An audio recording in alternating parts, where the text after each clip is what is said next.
Hey, I want to run you through our portfolio for kindergarten in case you're looking for some things that an evaluator is looking for. First of all, you need some sort of a log. So I log what stuff we're doing each week on a calendar. And then, but it doesn't have to be fancy. You can just have it on like a calendar and pencil. Then we have the curriculum that we used for math, language arts, and since we do CC, that includes history, geography, and I just said it was classical conversations, and then any extracurriculars we did, and then our list of books.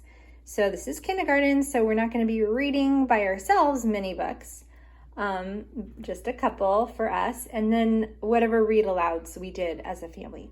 As the kids get older, they're reading a lot more. I don't really keep track of everything my fourth grader reads, so sometimes this list just gives you kind of a feel of what you used, but it's especially helpful if you're like a Charlotte Mason type where your curriculum is the books that you've read. And certainly any books that you studied together, that's definitely something you want to put in on the books that you read. And then we just have, there's our field trips. I forgot, that's something else that the state requires. And then we have just 1 or 2 pages per month per subject. And of course in kindergarten, remember they're not doing as much written work. So that's why I tend to have pictures, because a lot of our stuff is not written.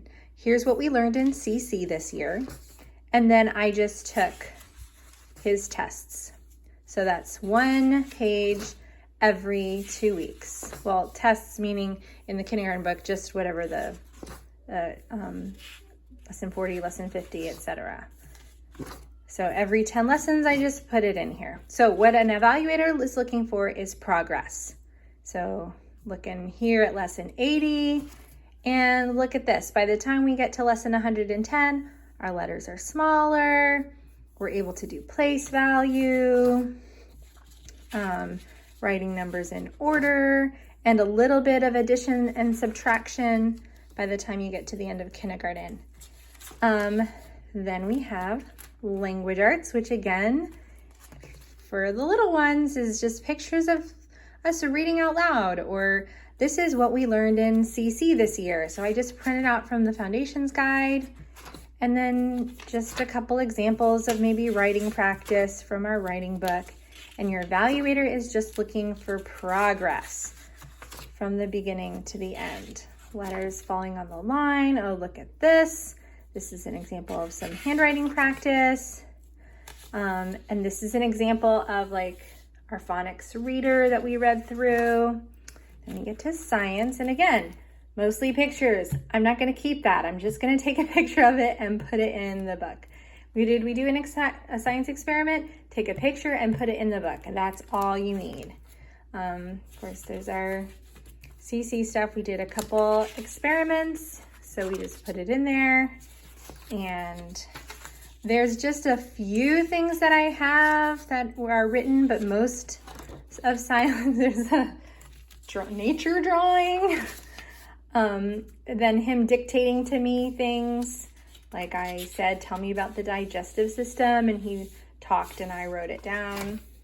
That's it. Social studies, again, pictures. We went places.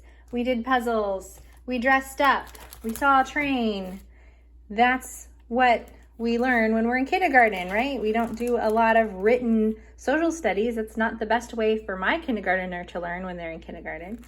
So I just put the pictures, and that counts. That's valuable. Of course, we did learn some stuff in CC, so I put that in there as just a record of whatever cycle we memorized all this. Not that my kindergartner could tell you where the Ozark Highlands are, but hey, at one point he found it on the map. So, and there's just a couple of written like geography things we did, but again, mostly just pictures. Here's where I said, tell me about the Boston Tea Party, and then he told me a little bit about it, and I wrote it down for him because, writing, kindergarten. Couple extracurricular pictures, and that's it. Done. 1-inch binder for a kindergarten portfolio.